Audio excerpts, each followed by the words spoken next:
Avec cette méthode que je vais te montrer, tu pourras trouver n'importe quel accord. Je t'ai remarqué en haut à gauche comment est-ce qu'on construit un accord mineur. Donc c'est fondamental plus 3 demi-tons pour aller chercher la tierce mineure, plus 4 demi-tons pour aller chercher la quinte. L'accord majeur, ça va être l'inverse, c'est fondamental plus 4 demi-tons pour aller chercher la tierce majeure, plus 3 demi-tons pour aller chercher la quinte. Alors maintenant, si imaginons on se retrouve dans une partition où à la main gauche, on a 3 notes qui sont superposées et qui sont Mi, La, Do dièse et qu'on doit jouer comme ça. Comment est-ce qu'on fait pour déterminer l'accord qu'on est en train de jouer? On a deux possibilités. Soit on connaît très bien nos accords et donc du coup on sait direct quel accord on est en train de jouer. Soit il va falloir trouver par rapport à une méthode que j'appelle la procédure d'élimination. C'est-à-dire qu'en fait, il va déjà falloir déterminer combien est-ce qu'on a de possibilités d'accords. Si on a 3 notes et qu'on a 2 modes, donc le mode mineur et le mode majeur, eh bien en fait ça fait 3 fois 2. Du coup ça veut dire qu'on a 6 possibilités. Parce que pour chaque note, du coup on va avoir Mi mineur, Mi majeur, on va avoir la possibilité du La mineur, du La majeur, du Do dièse mineur ou bien du Do dièse majeur.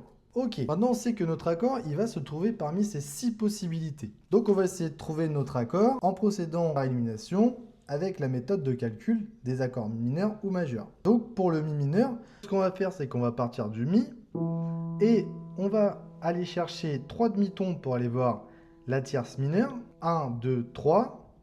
Et déjà, ça nous donne le Sol. Donc on sait tout de suite que dans notre accord, on n'a pas de Sol. Donc il va falloir quoi? Il va falloir barrer Mi mineur. On sait que ce n'est pas un Mi mineur. Maintenant, on va faire la même chose pour Mi majeur. Donc, est-ce que c'est Mi majeur? On va partir du Mi et on va procéder au calcul du mode majeur. Donc, on part de la fondamentale du Mi. On a 4 demi-tons pour aller à la tierce majeure. Donc, 1, 2, 3, 4. Et on arrive sur le Sol dièse. Est-ce qu'on a le Sol dièse dans nos 3 notes? Non. Donc, on sait que ce n'est pas un Mi majeur. Maintenant, le La. Normalement, si c'est un La mineur, eh bien, je devrais tomber sur... Donc, je pars du La, ma fondamentale, plus 3 demi-tons. 1, 2, 3.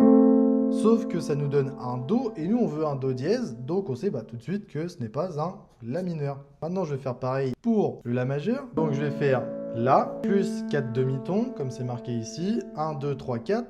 Ah, là, on tombe sur Do dièse. On a déjà 2 notes par rapport à nos 3 notes, donc La et Do dièse. Mais pour vérifier si du coup ça rentre dans la méthode de calcul de l'accord majeur, il va falloir rajouter 3 demi-tons pour aller chercher une quinte.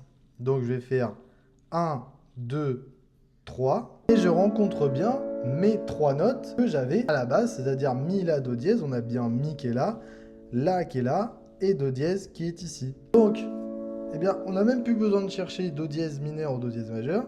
Ça, on peut tout de suite les éliminer parce qu'on sait que là-dedans, dans notre La majeur, on a trouvé les 3 notes qui forment l'accord. Voilà, donc j'espère que cette vidéo vous a appris des choses. Et bien sûr, pour plus d'astuces, abonnez-vous à la chaîne.